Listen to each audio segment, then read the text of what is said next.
l'exercice 14. Alors, on doit faire 1 litre de plasmalite. Donc ça, que vous sachiez juste, ça c'est en gros de l'eau. Bon, c'est en tout cas la partie qui ne contient pas de médicaments. Donc plasmalite, probablement que c'est de l'eau avec des sels minéraux qui ressemblent au plasma sanguin.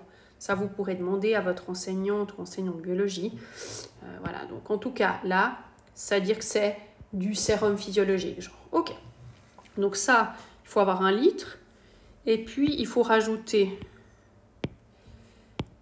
1 gramme de MgSO4, donc du sulfate de magnésium. Et puis, on a des ampoules de MgS04, sulfate de magnésium, qui sont dosés. Alors, je refais mon tableau. Qu'est-ce que j'ai dans mon tableau?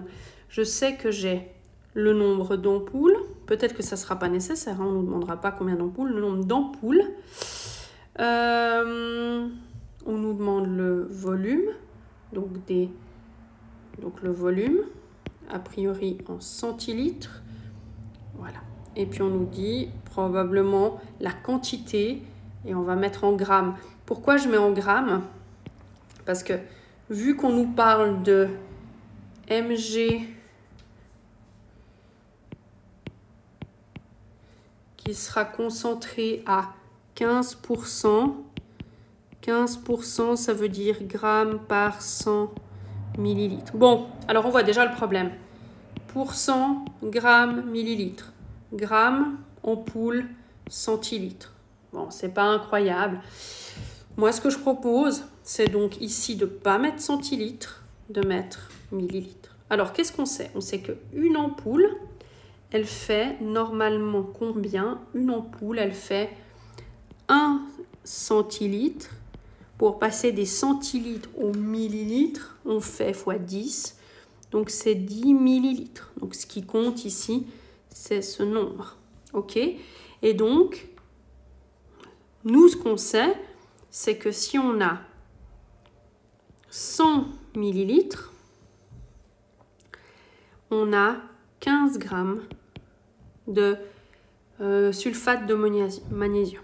Bon, ça c'est ce qu'on sait. Alors on nous demande quoi? On nous dit combien faut-il utiliser pour obtenir ce qu'on veut? Ben, nous on veut 1 gramme, donc ce qu'on veut c'est 1 gramme. C'est ce qu'on veut. Donc, pour trouver combien ça va faire de millilitres, on fait la règle de 3. On peut faire fois divisé par 15 ou constater comme avant. Vous voyez, j'adore les couleurs. Que là, on fait divisé par 15 pour faire la règle de 3. Et on va obtenir 100 divisé par 15. On va obtenir 6,67 millilitres. Voilà. Donc, pour obtenir 1 gramme, on doit prendre 6,67 millilitres dans l'ampoule. C'est ce qui est demandé. Après, alors évidemment, combien ça fait d'ampoules? On peut encore répondre, mais ça va faire un peu moins d'une ampoule. On aura besoin d'une ampoule, mais si on répond quand même par une phrase, on doit prendre 6,67 millilitres dans une ampoule pour avoir le 1 gramme de MgS04.